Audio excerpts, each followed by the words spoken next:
Hello everyone. आपके सामने एक क्वेश्चन दिया गया है जो कि जेई 2024 में पूछा गया था। बहुत ही इजी क्वेश्चन है, बहुत ही सिंपल क्वेश्चन है, फॉर्मूला बेस्ड क्वेश्चन है।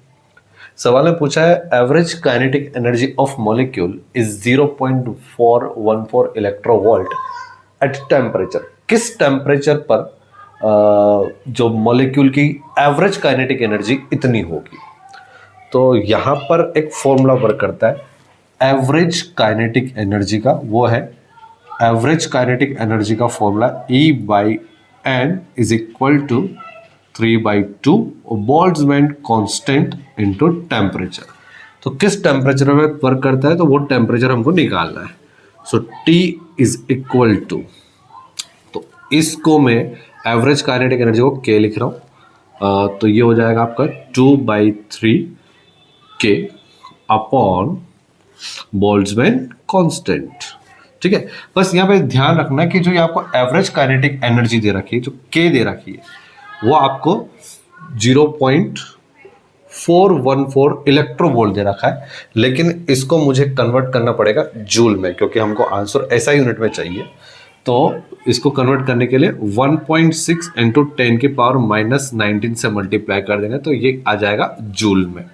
ठीक है, अब देखिए निकालेंगे कैसे। बहुत ही इजी क्वेश्चन है। 2/3 इंटू K को मैं यहाँ पर लिख सकता हूँ, आपका जो एवरेज काइनेटिक एनर्जी है 0.414 इंटू 1.6 इंटू 10 की पावर -19 अपॉन बोल्ट्जमैन कांस्टेंट की वैल्यू हमको ऑलरेडी पता होती है 1.38 इंटू 10 की पावर -23।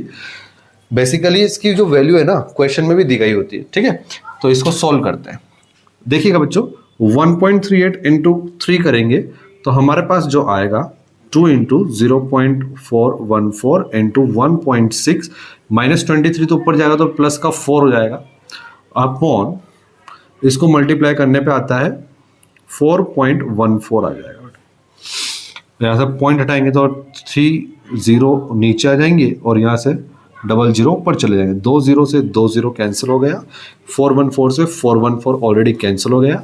तो यहाँ पे टेम्परेचर हमारे पास आया 2 इंटू 1.6 होता है 3.2 इंटू 10 की पावर 4। ठीक है, तो एक पॉइंट से एक जीरो कैंसिल हो जाएगा तो पावर में 3 बच जाएगा। तो आपके पास जो टेम्परेचर आया 3200 केल्विन, ये आपका आंसर था। ठीक है, उसके लिए बस ये कि आपको ये चीज पता होनी चाहिए, ये वाला फॉर्मूला आपको पता होना चाहिए। तो बेटा ये फॉर्मूला बेस्ड क्वेश्चन, अगर फॉर्मूला पता है तो आप कर पाओगे। तो मैं एक बार क्वेश्चन तो मैंने बता दिया, लेकिन मैं आपको ये बताना चाहता हूँ कि फॉर्मूला बनता कैसे। ठीक है, तो देखिए कैसे बनेगा ये formula. Because as we know PV is equal to जो होता है वो 2/3 टाइम्स होता है किसके, काइनेटिक एनर्जी के। काइनेटिक एनर्जी के हम जानते हैं कि PV is equal to nRT लिख सकते हैं, because as we know small n number of moles होता है number of gaseous molecule upon Avogadro number. Okay, तो यहां से इसमें लिखना PV is equal to small n को मैंने लिख दिया n upon R upon NA into T। बड़ा R अपॉन NA जो होता है ना बोल्ट्जमैन कांस्टेंट होता है। So PV is equal to N Boltzmann constant into temperature. इस इक्वेशन और इस इक्वेशन को हम इक्वल कर दें तो आ जाएगा 2/3 K is equal to N Boltzmann constant into T। और अगर मैं इसको सोल्व करूं तो ये देखिएगा बच्चों kinetic energy K upon N आ जाएगा नीचे, K upon N is equal to 3/2 Boltzmann constant into temperature. ये रहा बेटा आपका फॉर्मूला। यहां से ये फॉर्मूला डिराइव होता है।